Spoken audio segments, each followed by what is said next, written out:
a esperança na casa, recomeço na casa, reunidos nele, nosso encontro é casa de Deus Pai. Apocalipse 5, versículo 8 diz assim: E quando tomou o livro, os 4 seres viventes e os 24 anciãos prostraram-se diante do Cordeiro, tendo cada um deles uma harpa e taças de ouro cheias de incenso, que são as orações dos santos. E entoavam um novo cântico, dizendo: Digno és de tomar o livro e de abrir os seus selos, porque foste morto, e com teu sangue compraste para Deus os que precedem de toda tribo, língua, povo e nação. E para o nosso Deus os constituíste reino e sacerdotes, e reinarão sobre a terra. Amém? Nós falamos desde domingo estamos falando sobre 4 revelações que esse cântico, esse novo cântico entoado pelos 4 seres, pelos 24 anciãos, nos trazem. Falamos que a morte de Jesus foi uma morte sacrificial, uma morte emancipadora, uma morte universal, porque foi para toda língua, povo e nação. E agora, por último, eu quero falar sobre o propósito da morte. Porque a Bíblia diz que no versículo 10, através do sangue de Jesus, ao sermos comprados para Deus pelo preço de sangue, Ele nos constituiu reino e sacerdote, e reinaremos sobre a terra. Eu estudava essa palavra e eu me lembrei um pouco de uma historinha que eu ouvi há um tempo atrás, de que um circo pegou um elefante ainda filhote e colocou uma corrente nos seus pés. E o elefante foi crescendo, aquele filhotinho foi crescendo, foi um jovem elefante, o elefante já de tamanho adulto, peso adulto, mas nunca trocaram a corrente. E alguém um dia disse assim: essa corrente segura esse elefante? E o dono do circo disse: não segura. Então por que ele simplesmente não arrebenta essa corrente e foge? E o dono do circo disse: porque ele se acostumou com isso, e ele não sabe o tamanho da força que ele tem. E eu estudava isso, a mensagem desta noite, e me lembrei dessa história, porque assim como o elefante dessa história, que não conhece a sua verdadeira identidade, não sabe quem realmente ele é, o diabo tem tentado tirar de nós a certeza da nossa identidade. O diabo tem tentado manipular, ocultar de nós quem realmente nós somos. E não é difícil encontrar pessoas que congregam, pessoas que participam da ceia, pessoas que estão há anos dentro de uma igreja. Não é difícil encontrar pessoas que estão há anos dentro de uma igreja, e a conversa dessa pessoa é uma conversa de derrota, é uma conversa de fraqueza, é uma conversa de tristeza. Tem gente que conversar com ela deixa a gente doente. Tem gente que conversar com ela te deixa deprimido. Alguns dias atrás, logo no começo dessa pandemia, eu gravei um vídeo, coloquei no Facebook, eu acho que alguns irmãos aqui viram. Eu disse assim: irmãos, em nome de Jesus, façam o que o Ministério da Saúde recomendou. Usar máscara? Não. álcool? Não. O principal, o quê? Desligue a televisão, que vocês vão morrer. Mas vocês não vão morrer pela doença, vocês vão morrer depressivos pelas notícias. E tem pessoas que são tão ruins quanto o jornal da noite. Por quê, pastor? Porque elas perderam com o tempo a noção de quem elas são em Deus. O profeta Oséias profetizou dizendo que o povo seria destruído. Mas o povo não seria destruído pelas provas, pelas lutas, pelos vales, pelos desertos. O povo seria destruído por falta de conhecimento.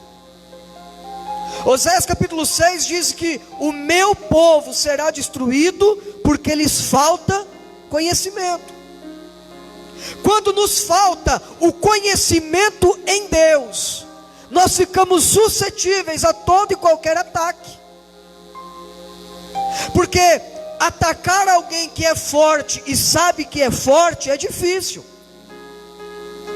Atacar alguém que é forte e sabe a força que tem é difícil. E o diabo não pode tirar de você a força que você tem. Então o que ele faz? Ele tira de você o conhecimento da força que você tem. E agora o diabo não luta com alguém que é forte e sabe que é forte. Ele luta com alguém que é forte, mas não conhece a própria força que tem. E é por isso que a cada dia nós somos surpreendidos por mais e mais pessoas dependentes de uma migalha. Pessoas que leem aquela história da mulher cananeia, presbítero Gabriel, e dizem assim: eu sou esse cachorrinho, eu quero comer nem que seja a migalhinha que cai da mesa. Jesus, por favor, me dá uma migalhinha hoje. Jesus, por favor, eu vou morrer, me dá uma migalhinha. Jesus, eu preciso de uma migalhinha porque o meu casamento está acabando. Hoje eu preciso de uma migalhinha porque a minha fome é na minha saúde. Eu preciso de uma migalhinha que salva a minha vida financeira. E Jesus, quando contou aquela história, quando presenciou aquilo, Ele não estava dizendo para mim e para você que nós éramos os cachorrinhos da história. Jesus não permitiu que aquilo acontecesse para te ensinar a comer migalha. Ele permitiu que aquela história acontecesse para te ensinar que você é filho. A história da mulher cananeia não existe para que você aprenda a comer migalha. A história da mulher cananeia existe para que você entenda que é filho. A história do filho pródigo não existe para que você aprenda a comer ou a desejar comer a lavagem dos porcos. A história do filho pródigo existe para te ensinar que não importa a situação que você está passando, louvado seja o nome do Senhor. A quarta revelação do cântico dos 24 anciãos é a revelação de identidade. O cântico dos 24 anciãos encerra-se dizendo quem nós somos.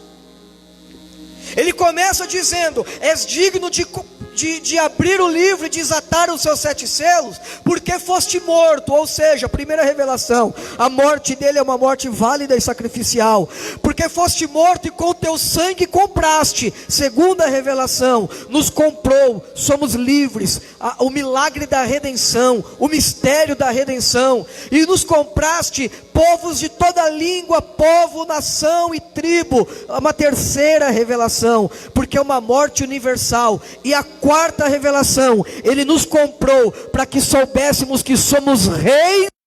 Então aqui que a igreja precisa entender: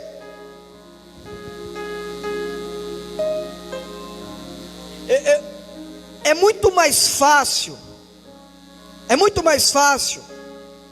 para mim, enquanto pregador, seria muito mais fácil dizer assim: irmão, hoje é a corrente do milagre urgente. Quem quer milagre urgente, vem para o culto. Amanhã é a corrente do milagre mais urgente que de ontem. Depois é a corrente da família. Quem está com a família arrebentada vem. Depois é a corrente financeira. Quem está com a vida financeira arrebentada vem. Eu prefiro ser o pregador que diz: você é rei e sacerdote. Assuma a tua identidade de rei e sacerdote. E pronto. Porque quando eu assumo a identidade de rei, eu deixo de ser dominado e volto a reinar. Quando eu assumo a identidade de rei, eu deixo de ser conduzido e começo a conduzir, porque eu sou rei.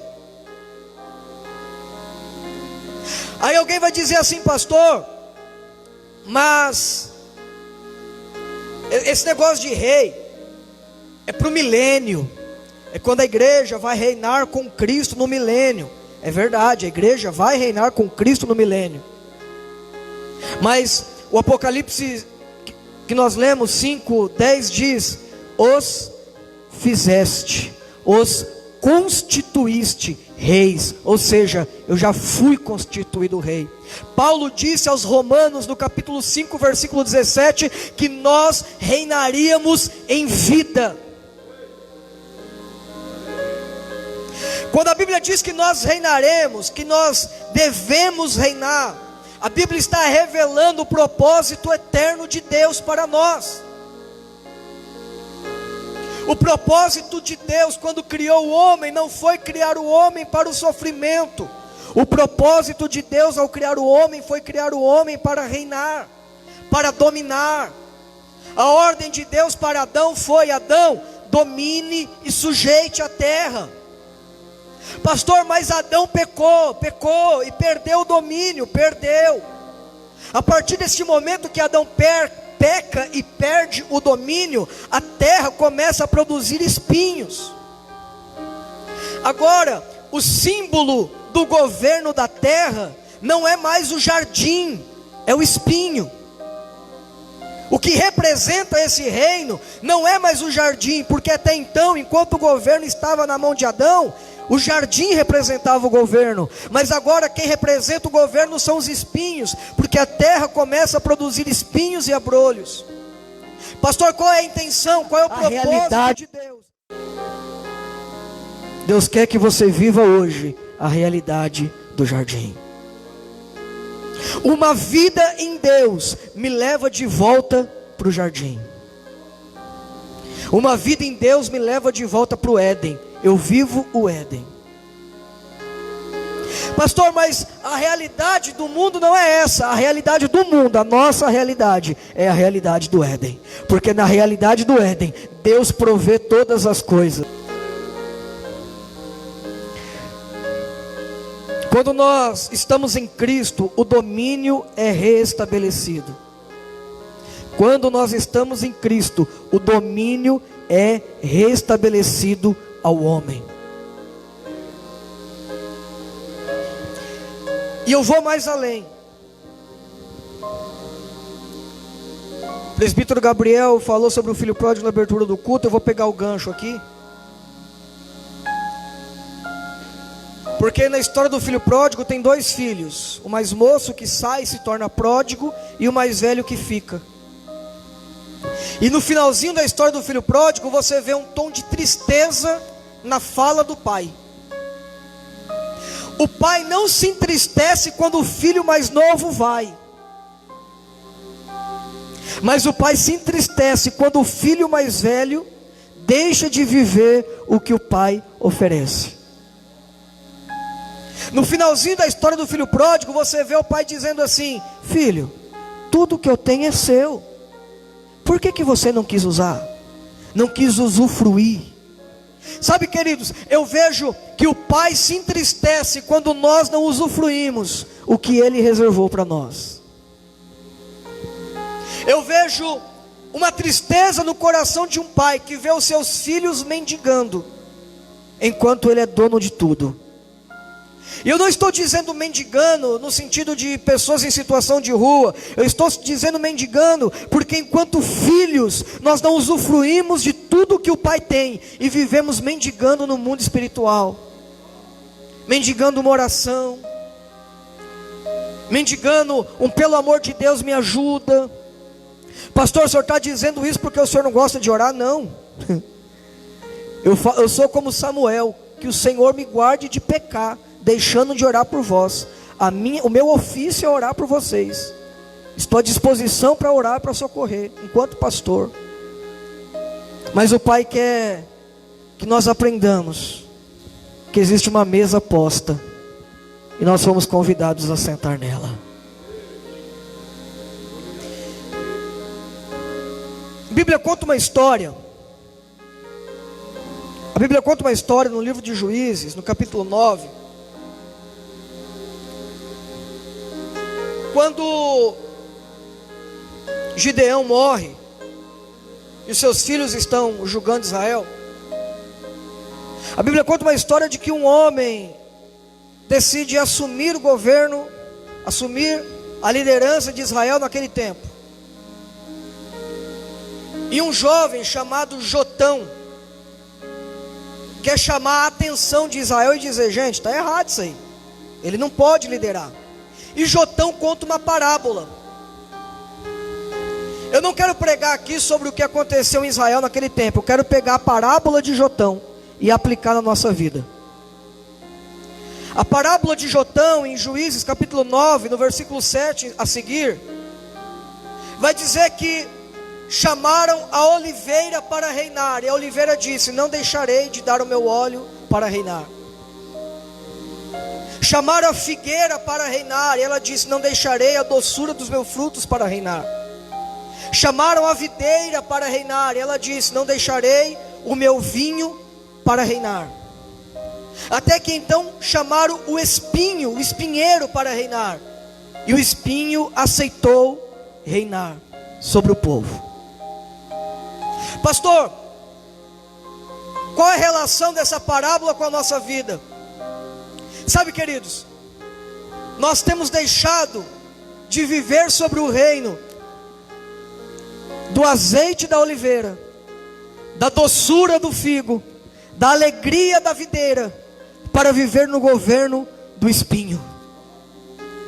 E eu disse para você agora há pouco que o espinho representa o governo do pecado de Satanás na terra. E quantas vezes nós não deixamos de viver o governo do Espírito, que é azeite, doçura e alegria, para viver o governo do espinho. Quando vivemos sobre o governo do Espírito, a oliveira dá o seu azeite, a figueira dá a doçura do seu fruto, a videira dá a alegria do seu vinho. Quando vivemos sobre o governo do Espírito, somos liderados pelo Espírito, e liderados pelo Espírito, vivemos uma vida de unção, doçura e alegria.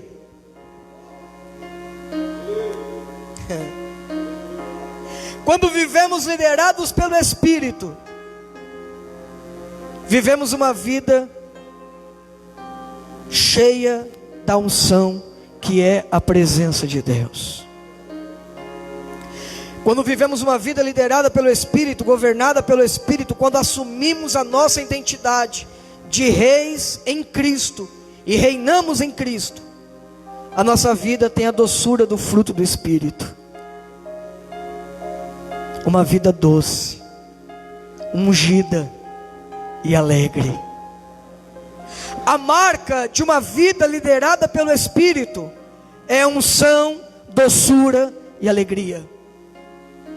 A marca de alguém que vive liderado, governado no Espírito, é uma vida com a presença de Deus, uma vida doce. E eu disse no começo da mensagem que a estratégia do nosso adversário é fazer com que percamos a identidade, deixemos de acreditar quem nós somos. Pastor, imagina, quem que vai deixar de acreditar que é filho de Deus? Quer uma prova? Quantas pessoas a gente não conhece que dizem assim: pastor, eu estou sofrendo, mas é a vontade de Deus. Como é que é a sua vida? Está um deserto. Tem gente que é tão engraçado que você pergunta para ele um dia: como é que está a sua vida? Ele fala assim: o diabo está me batendo, pastor. No outro dia: Jeová está me provando. Ou ele apanha do diabo ou ele apanha de Jeová. Uma hora Jeová bate, uma hora o diabo bate, outra hora o Jeová prova. E quando você vai dizer para ele: irmão, mas por que você está vivendo assim? Ele diz assim: pastor, eu creio que no céu vai ser diferente. Pastor, eu estou sofrendo aqui porque no céu eu vou ser feliz. Pastor, eu estou sofrendo aqui porque no céu não vai ter lágrima. Pastor, eu estou sofrendo aqui porque no céu não vai ter tristeza. E em nome de Jesus, a palavra desta noite, que você aprenda que você é filho, e hoje você já vive no Éden de Deus. Diga amém. Diga: eu recebo essa palavra. Feche os seus olhos, levante a sua mão e diga: eu vivo no Éden de Deus. Aleluia. Aleluia. Não, pastor, é porque é assim mesmo, né, pastor? É a cruz que eu tenho para carregar. Irmão, eu não vou entrar nessa mensagem porque é mensagem para outro culto. Mas eu acho o máximo quando um crente diz assim: é minha cruz, né, pastor? Eu acho o máximo quando um crente diz assim: meu marido é minha cruz, né, pastor? Se marido fosse cruz, coitado da pastora Jaqueline, qual cruz pesada que ela arrumou. Eu acho o máximo quando o crente diz assim: pastor, a minha vida não muda, mas é o que? É minha cruz, né? Eu tenho que viver isso para chegar no céu. Como se o sofrimento da terra te habilitasse a viver no céu. Como se eu tivesse que pagar um preço de sofrimento para entrar no céu. Eu não preciso viver uma vida de pagar preço, porque o preço foi pago na cruz. Amém.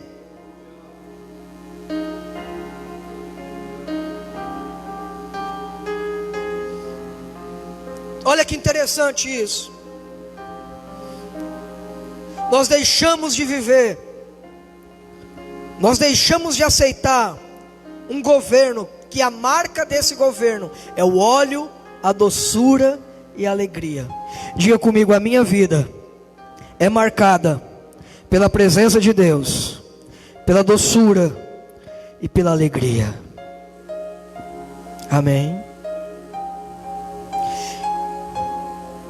E o problema é que o diabo tem convencido algumas pessoas a viver uma vida de espinhos. Só que, como eu disse, espinho é a marca do governo de Satanás na terra através do pecado. Mas quer uma notícia boa em Deus, para você dar uma glória bem gostoso? Quer? Existia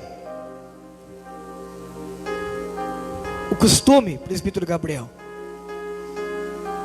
de que quando um rei ganhava uma guerra e dominava aquele lugar, ele conquistava aquele território na guerra. Para marcar o seu domínio sobre aquele território, ele tomava a coroa do rei derrotado e colocava sobre a sua cabeça. Se o governo da terra é marcado pelo espinho, você não precisa mais viver sobre o domínio do espinho do pecado. Por quê?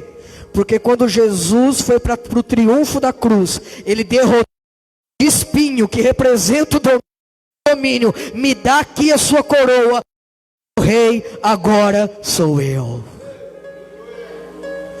Eu quero trazer essa mensagem libertadora para você. Você não precisa mais viver a vida que o diabo disse que você tinha que viver. Você pode e deve viver uma vida de vitória.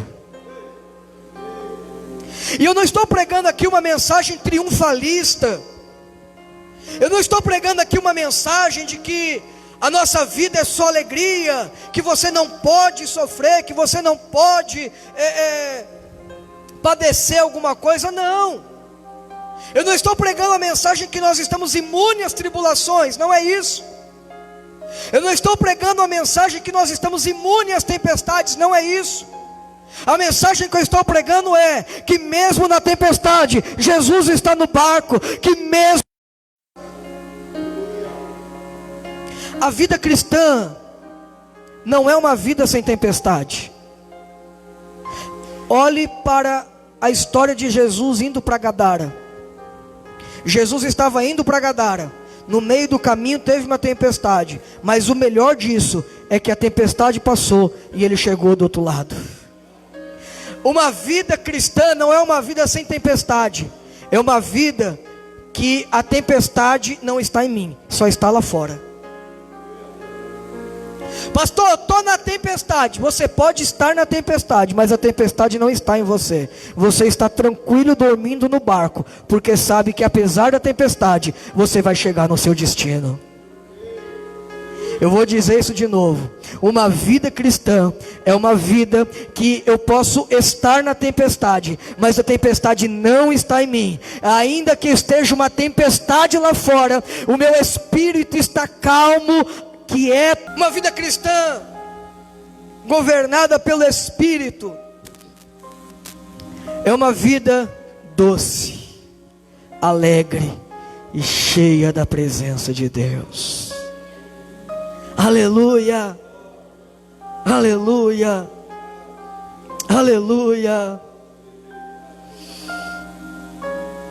Sabe o que é interessante? Quando eu assumo a identidade de um sacerdócio real, quando eu assumo a identidade de realeza, porque eu sou filho do rei. E olha que lindo isso, Jesus nasceu rei dos reis. Todo mundo nasce príncipe, herda o trono e se torna rei. Jesus já nasceu rei.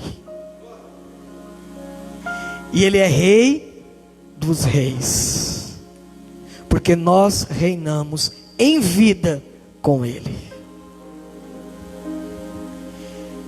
E um dos benefícios de assumir a identidade de reino é entender que a minha palavra tem autoridade. Lembra de Mateus capítulo 8? Quando aquele centurião olhou para Jesus. Quem tem autoridade conhece quem tem autoridade. Quem exerce autoridade reconhece quem exerce autoridade. Aquele centurião olhou para Jesus. Ele não era judeu, ele não era da religião, ele não sacrificava, ele nunca foi numa sinagoga, mas ele olhou para Jesus e disse: esse cara tem autoridade. Ele disse para Jesus assim: precisa ir lá em casa não, porque quando eu olhei para o Senhor, eu vi que o Senhor tem autoridade. Sabe, Jesus, eu também tenho autoridade. E cá para nós, de quem tem autoridade para quem tem autoridade, de quem manda para quem manda, a gente sabe que quando a gente fala acontece. A gente sabe que quando a gente diz a esse vai, ele vai, e quando diz a esse vem, ele vem. Então, Jesus, não precisa ir não, eu sei que o Senhor tem autoridade, diga apenas uma palavra.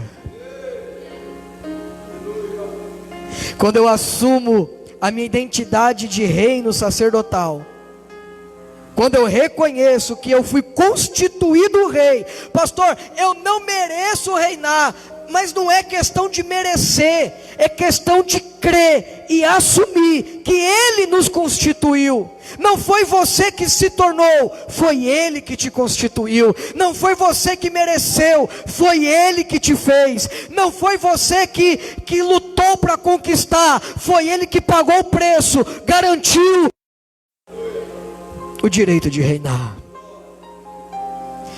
E quando eu assumo essa identidade, eu assumo também o direito de exercer autoridade pela palavra.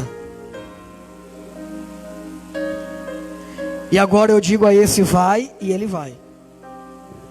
Agora eu também digo a esse vem e ele vem. Agora eu também digo a esse monte: passa-te daqui, lança-te no mar, e ele lança. Agora eu olho para a enfermidade e declaro que ela é derrotada, e ela é derrotada. Agora eu olho para os espíritos malignos e os repreendo, e eles são repreendidos. Agora eu exerço autoridade.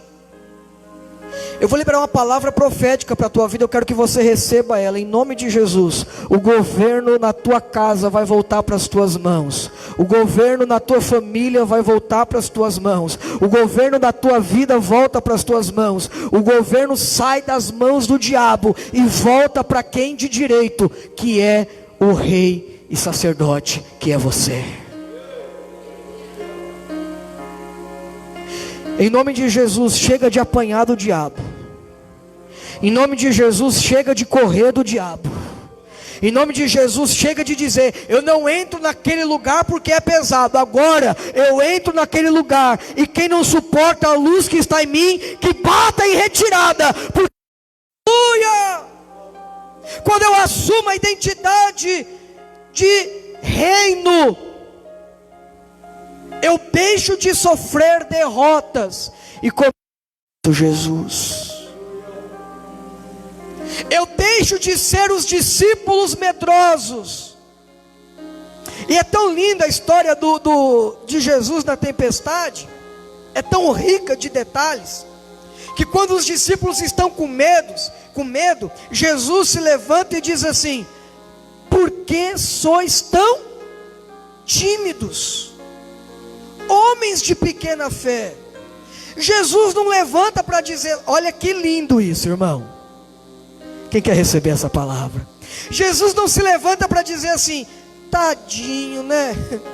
Tá quase morrendo.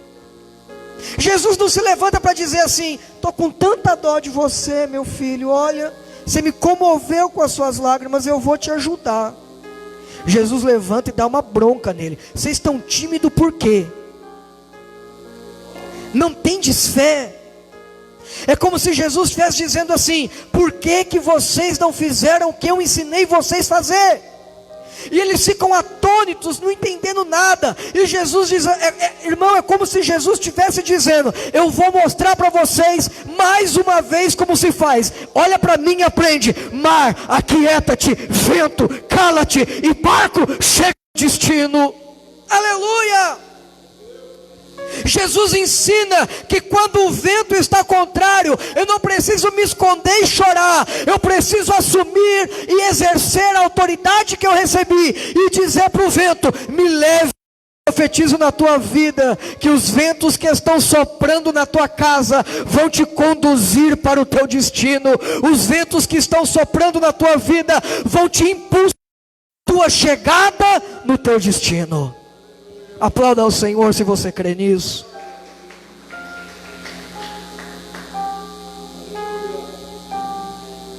Aleluia.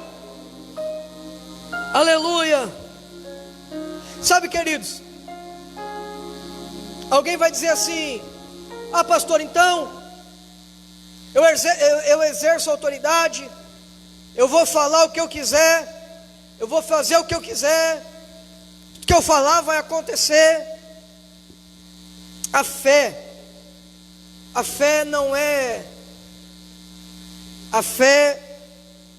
ela não é uma ferramenta para você viver os delírios da sua alma. Escute o que eu estou dizendo. A fé não é uma ferramenta para viver os delírios da tua alma. A fé é uma ferramenta para viver o que Deus já preparou para você. A fé não é para você delirar na tua alma e dizer: eu quero isso, eu quero isso, eu quero isso, eu vou conseguir, eu declaro que é meu, eu declaro que é meu. Não. A fé é para viver o que Deus já reservou para você. E eu tenho uma notícia boa para você: tudo que Deus preparou para você é maior e melhor do que você pode imaginar. O que Deus sonhou para você supera o que você mesmo sonhou. O que Deus preparou para você supera o que você desejou. Porque o que Deus tem para você, os olhos não viram, os ouvidos não ouviram, e não desceu ao coração do homem. O que Deus tem para você não foi sonhado na terra, foi sonhado no céu. O que Deus tem para você não foi preparado na terra, foi preparado no céu. Aleluia! Se coloque em pé comigo, por favor, eu quero orar com você. Aleluia! Eu quero orar com você. Sabe, queridos, Deus nos reuniu esta noite. Deus preparou esse momento para dizer para você: filho, eu não suporto mais ver você apanhar. Deus preparou esse momento para dizer: filha, eu não suporto mais ver você apanhar. Pega a autoridade que eu te dei e use. Exerça o domínio que eu te entreguei, porque você é rei e sacerdote. Feche os seus olhos e deixe as suas mãos abertas. Eu quero orar por você. Feche os seus olhos e deixe as suas mãos abertas. E me permita orar por você um minuto. Pai, em nome de Jesus, eu oro pelos teus filhos agora e coloco cada um dos teus filhos nas tuas mãos. Sabe, Pai, em nome de Jesus eu repreendo agora todo espírito maligno que provoca confusão de mente, todo comichão dos ouvidos, todo bloqueio espiritual. Ó Pai, o teu povo não nasceu para apanhar do inferno, o teu povo não nasceu para sofrer na mão de Satanás, o teu povo não nasceu para viver sobre o domínio de um reino de espinhos, o teu povo nasceu para viver uma vida marcada pela unção, pela doçura de uma vida em Cristo e pela alegria do Espírito Santo. Pai, em nome de Jesus, nós não aceitamos viver outra vida que não seja esta, marcada pelo óleo da unção, pela doçura de uma vida em Cristo e pela alegria do Espírito Santo em nós. Pai, em nome de Jesus, que nós possamos nesta noite assumir a nossa identidade e voltar o governo para as nossas mãos em Cristo. Sabe, Pai, em nome de Jesus, que o governo saia das mãos do nosso adversário, que o governo da nossa vida não esteja mais na mão do nosso adversário, que o governo da nossa vida não esteja mais na mão do nosso inimigo, mas que o governo esteja em nós, guiados e direcionados pelo Senhor.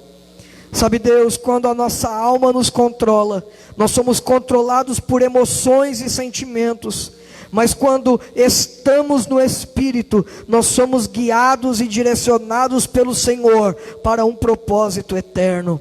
Pai, em nome de Jesus, que os delírios e as vontades carnais da nossa alma desapareçam agora, para dar lugar, para dar vazão aos sonhos de Deus revelados ao nosso espírito, e que o nosso espírito imprima na nossa alma a revelação de um destino que o Senhor já traçou na eternidade para nós. Sabe, Deus, em nome de Jesus, nós declaramos que hoje, a partir de hoje, nós assumimos a nossa posição de filhos de um Rei Todo-Poderoso, e não aceitamos mais perder qualquer luta para o nosso adversário. Nós exercemos a nossa autoridade, e no nome de Jesus, declaramos vencida todas as batalhas que estão travadas, todas as guerras que estão renhidas. Nós declaramos agora a vitória para os teus filhos, em o nome de Jesus. Pai, que seja destronado o governo da alma, que seja destronado o governo dos espinhos, para que nós possamos viver uma vida governada e liderada pelo Teu Espírito, em o nome de Jesus. Se você crê, aplaude o nome do Senhor, diga amém.